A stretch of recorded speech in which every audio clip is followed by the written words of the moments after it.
What's up, guys? I have a new knife for you today.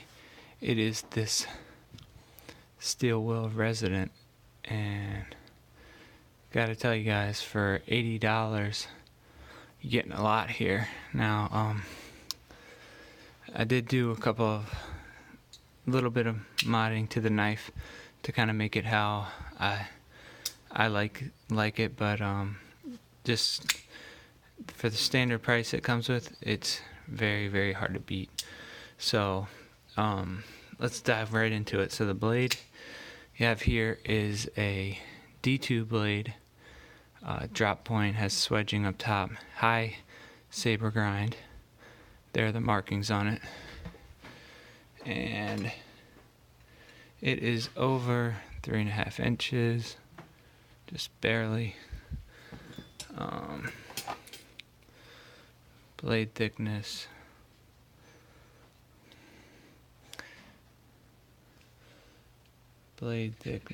is, there you go, and behind the edge,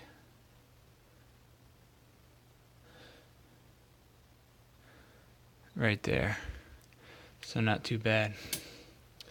Now this is sporting aftermarket edge there, and I did extend the choil.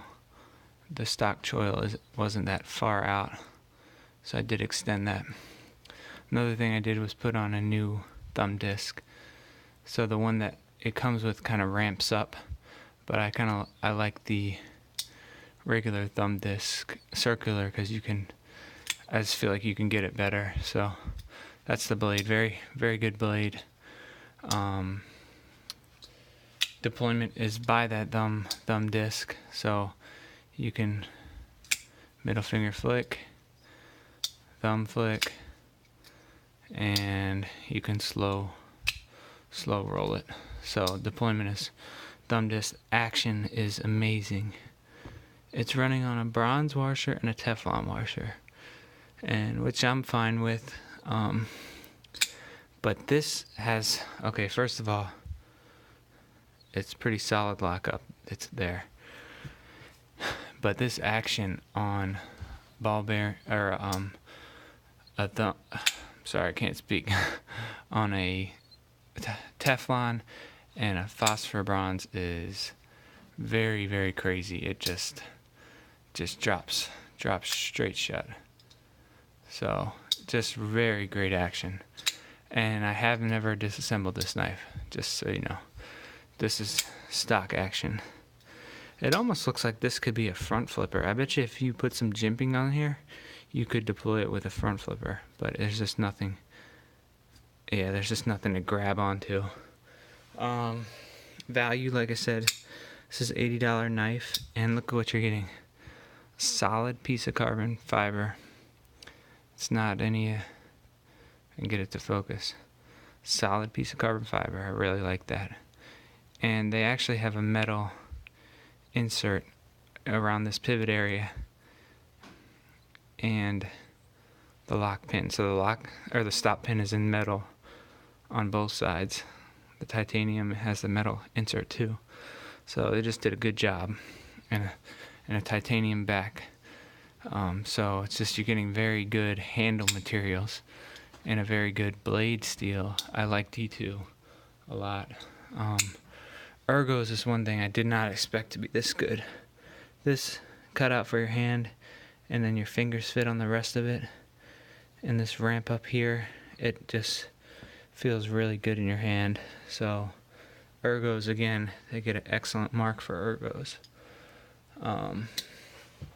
And then pocket clip is a really good one. It's left to right carry, and it has a very good deep carry clip, so the thing basically disappears just a tiny bit, but it'll fit in all of your thicker pants.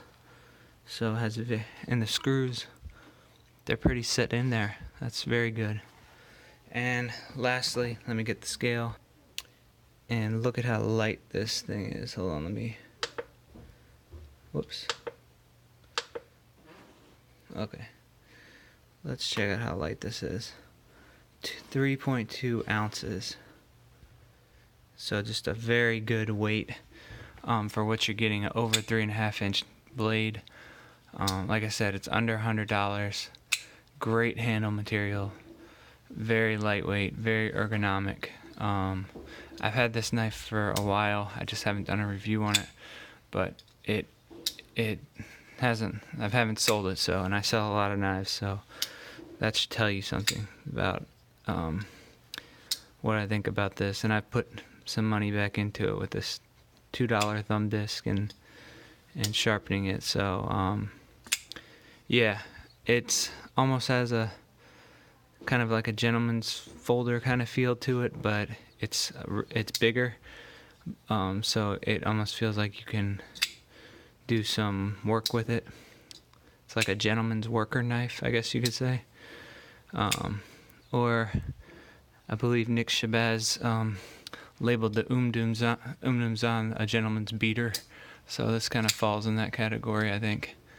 So if you guys have $80 to spend, or if you see it on the used market, I would definitely pick this up, because very good action and good quality. So that is my review of the Steel Wheel Resident. They also have this knife in FRN handles, and I think that's around 60, and I don't know what kind of steel, probably D2 also, I'm guessing.